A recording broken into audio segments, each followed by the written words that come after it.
You pretend you're fine, but your soul has been aching for truth. You carry a quiet, heavy anxiety about the end of things, a fear that the scales of heaven are being balanced by a cold, celestial clerk who counts your mistakes more accurately than your heartbeats.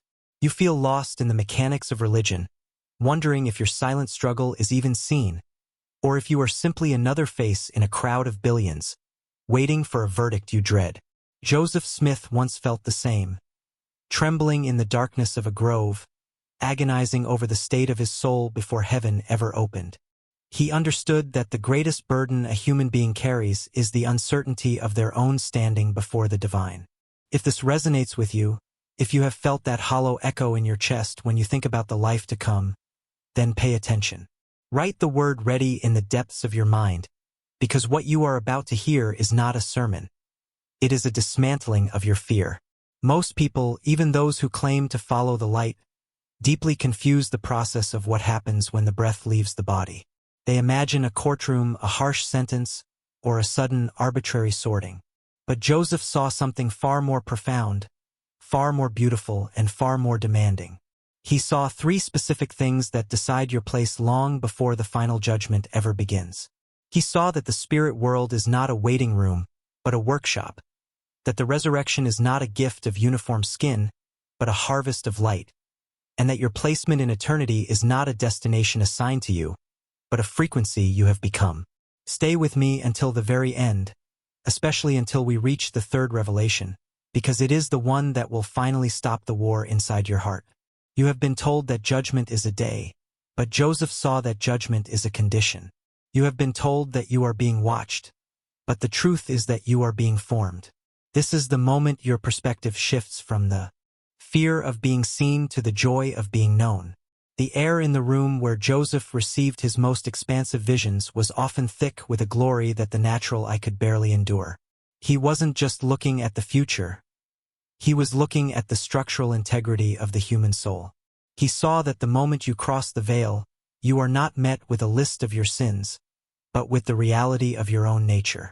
There is a profound misconception that we all just wait in a gray, misty limbo until a trumpet sounds, but Joseph understood that the spirit world is an active, vibrant extension of our current growth. You are currently building the home you will occupy there. Think of it not as a sentence, but as a gravitational pull. In those quiet moments when you feel a pull toward something higher, or when you feel the crushing weight of your own shadow, you are experiencing the very forces that will determine your spirit world placement.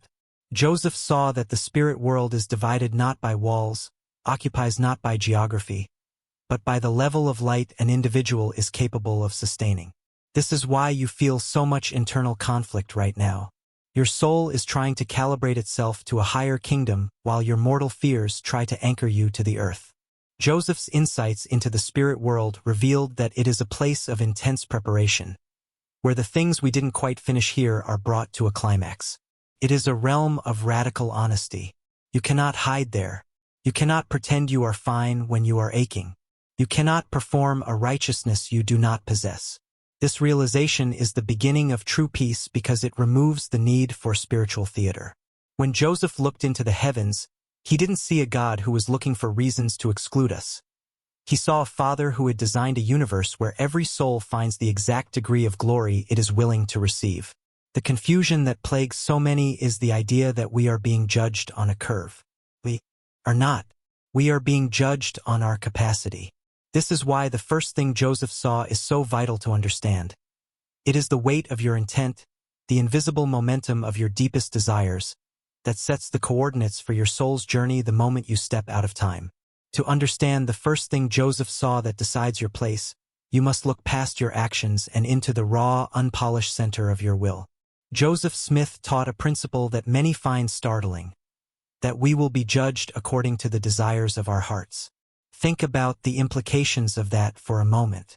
There are days when you want to be kind, but you are tired and you snap at someone you love. There are days when you want to be brave, but your knees shake and you stay silent.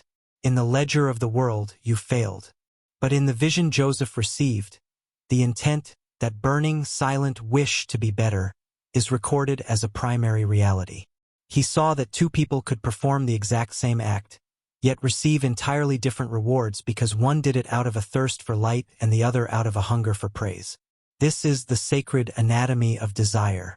Joseph saw that at the moment of death, the superficial layers of our personality, the masks we wear for our neighbors, the scripts we follow for our churches, fall away like dry scales.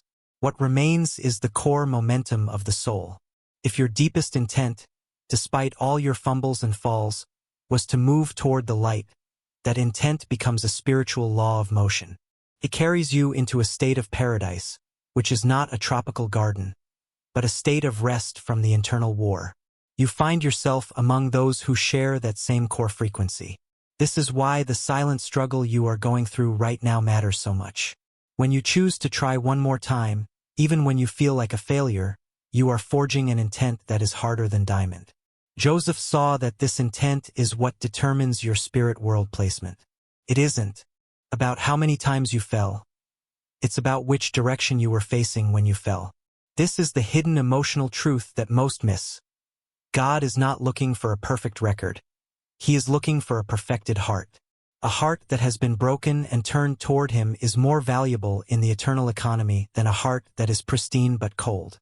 Your intent is the compass that survives the grave. The second thing Joseph Smith saw that decides your place is the fabric of covenants.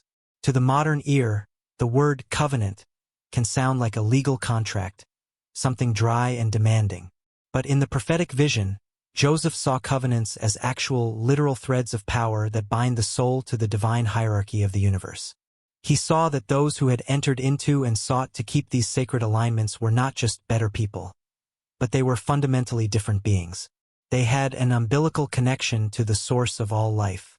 This is the second thing that decides your place. Have you allowed your soul to be bound to the light? Joseph saw that during the period between death and resurrection, these covenants act as a protective seal and a source of constant instruction. Most saints confuse this, thinking that covenants are just checkboxes for heaven. Joseph saw them as the actual infrastructure of our future glory. Imagine the spirit world as a vast ocean. Those with covenants have a vessel and a navigator. They are not drifting. They are part of an organized movement of light. This alignment is what distinguishes the different spheres of the spirit world. It isn't just about being good. It's about being connected. If you have felt a pull to consecrate your life, to give more of yourself to the truth, that is your soul recognizing the need for this binding. Joseph saw that even those who died without these covenants but would have received them with all their hearts are granted the same power. This is the profound mercy of the system. The placement is determined by your willingness to be tied to the divine. When you choose to live a life of covenant, you are not just following rules. You are weaving a garment of light that you will wear when you step into the next room of existence. This is why Joseph was so obsessed with temples and ordinances. Not because he loved ritual, but because he saw that these were the only things that survived the friction of death. They are the conduits through which the power of godliness is manifest in the human soul, preparing it for a weight of glory that would otherwise be unbearable.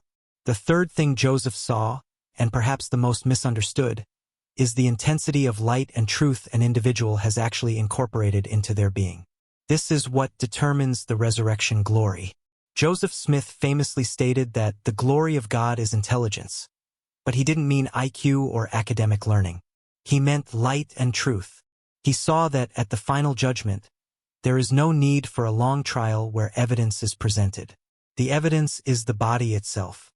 He saw that our physical bodies, when resurrected, will literally shine with the amount of light our spirits were able to hold. He saw three distinct degrees of this light: the celestial, which is like the sun, the terrestrial, which is like the moon, and the telestial, which is like the stars. These aren't just places you go. They are descriptions of what you have become. This is the third thing that decides your place. How much light can you stand? Most people think of judgment as being told where to go, but Joseph saw it as realizing where you fit.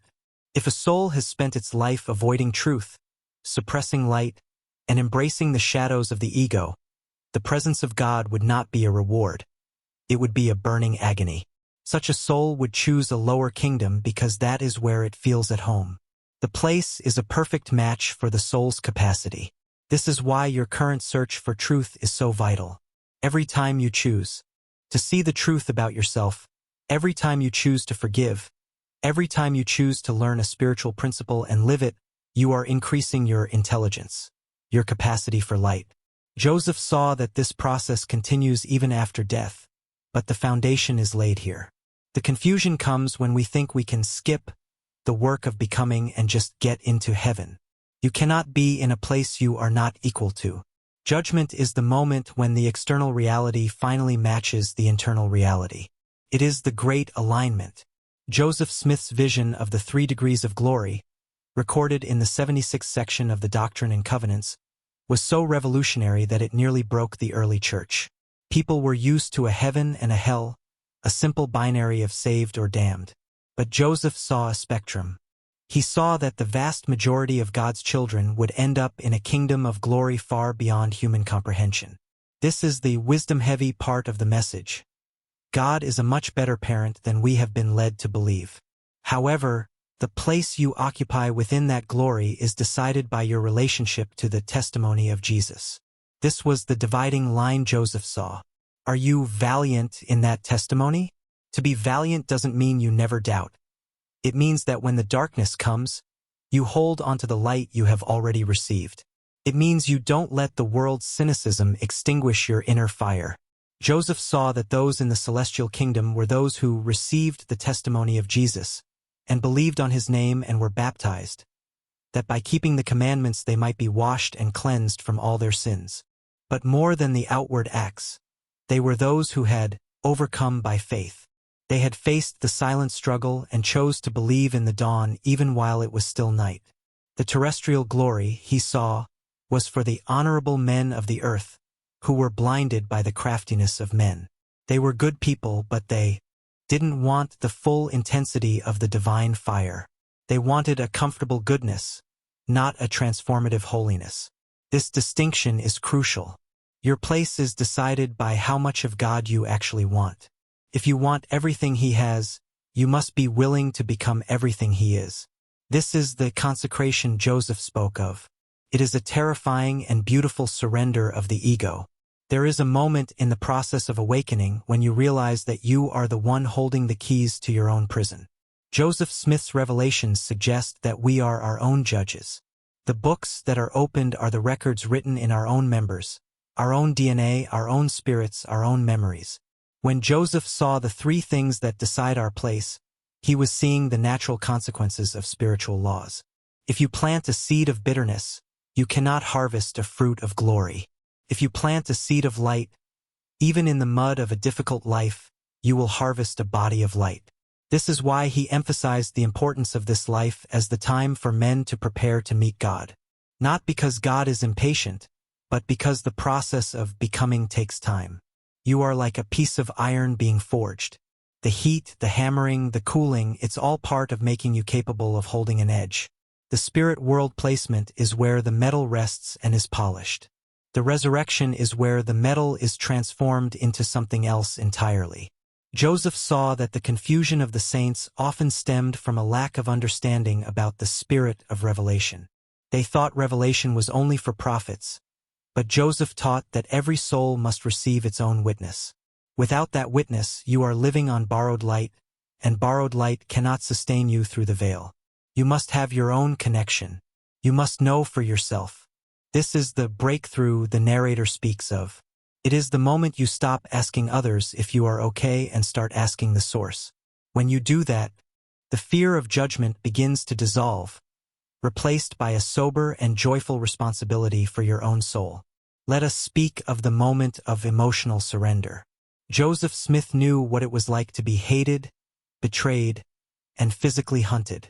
He knew the darkness before the dawn better than almost anyone in history. And yet, his visions of the future were filled with an almost irrational optimism. Why? Because he saw that the final judgment is actually the moment of final healing. He saw that for those who have tried, for those who have clung to their covenants, the judgment is the day when all the broken pieces are finally put back together. It is the day when the intent of the heart is finally vindicated over the failures of the flesh. Imagine the relief of that moment. You stand before the being who knows every secret thought, every hidden tear, and every silent prayer you thought went unanswered, and you realized that he was not looking at your sins. He was looking at your growth. He was not looking at what you were. He was looking at what you were becoming.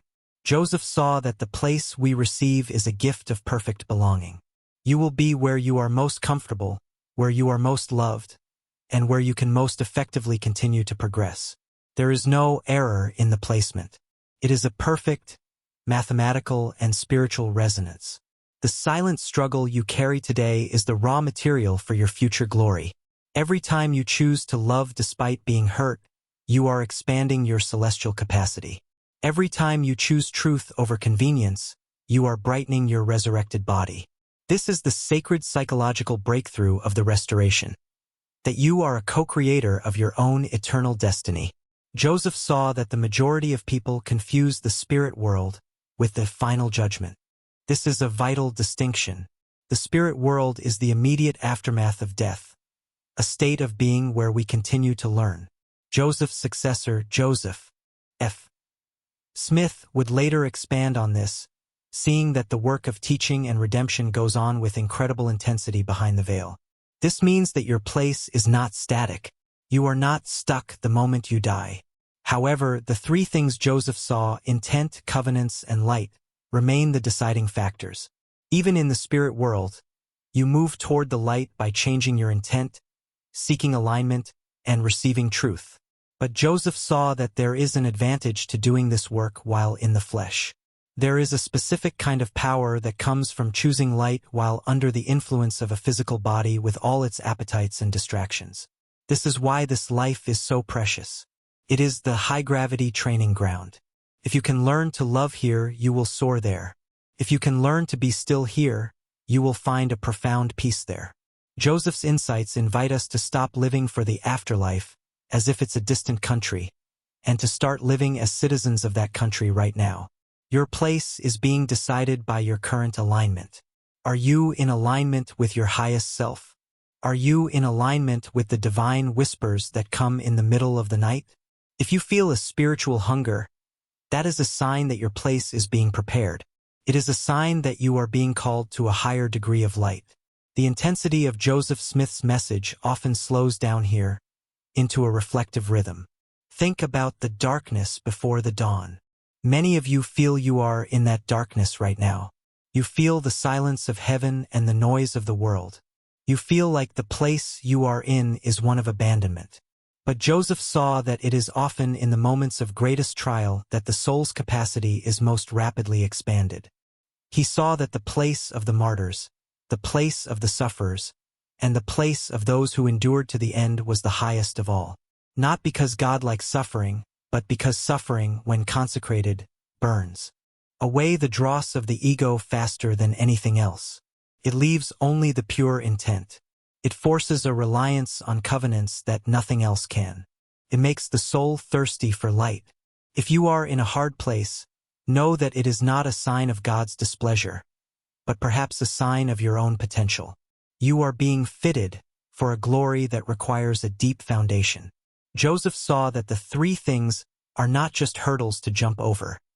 They are the very elements of your divine nature being revealed. The final judgment is simply the unveiling of what has already been built. When the veil is pulled back, will you recognize the person you have become? Will you be comfortable in the light? This is the question that should haunt us and haunt us into action. Not a haunting of fear, but a haunting of holy anticipation. Stay until the final insight, for it is the one meant for you today. Joseph saw that the glory of the sun, moon, and stars is not just about brightness. It's about order and connection. In the celestial kingdom, he saw that individuals are not isolated. They are sealed together in a web of eternal relationships. This is the ultimate place, a place of perfect connection. We often think of judgment as an individual event, but Joseph saw it as the restoration of the human family. He saw that our place is defined by who we have learned to love.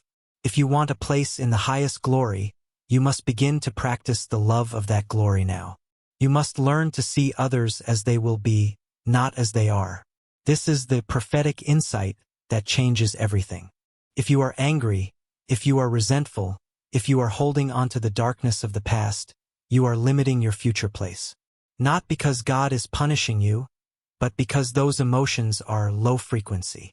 They cannot exist in the presence of the Son. Joseph Smith's life was a testament to this. Even as he was being taken to Carthage, he was at peace. He had already decided his place. He had already forged his intent, kept his covenants, and received his light. He wasn't waiting for a judgment day to know where he stood. He was already standing there. And you can too. You can decide your place today by the way you choose to respond to the life you have been given. Thus the witness comes. The place is not a location. It is a state of being. You are the architect of your own eternity. Joseph Smith saw these things so that you wouldn't have to live in fear. He saw that the universe is governed by laws of mercy and light. He saw that your silent struggle is the most important thing about you. If you are reading this, if you are hearing this, it is because you are being called to wake up to your own potential. Do not settle for a terrestrial life when a celestial one is within your reach. Do not settle for a comfortable goodness when you were born for a transformative holiness. The three things, intent, covenants, and light, are the keys to the kingdom. They are the things that will decide your place. But more importantly, they are the things that will decide your joy. As you move forward from this moment, carry the quiet certainty of one who knows the end from the beginning. The darkness is passing. The dawn is coming. And in that dawn, you will find that the place prepared for you is one you have known all along. It is the place where you are finally, fully, and eternally home. This is the moment of your transformation. This is the moment you step into the light. If you are ready to claim that place, if you are ready to leave the fear behind, then let your soul say a quiet, firm yes. For the heavens are open, the vision is clear, and the call is yours to answer. Nevertheless, there is light awaiting. The moment you break is the moment you're called. Thus the witness comes to you. Receive it, live it, become it. The final insight is simple. You were never being judged, you were being invited. Your place is not a sentence. It is an inheritance. And it is already yours if you will only reach out and take it. This is the wisdom Joseph Smith brought back from the edge of eternity. And it is the wisdom that will set you free. Stay in the light. Keep the covenant. Purify the intent. The glory is waiting. Your place is ready. Are you?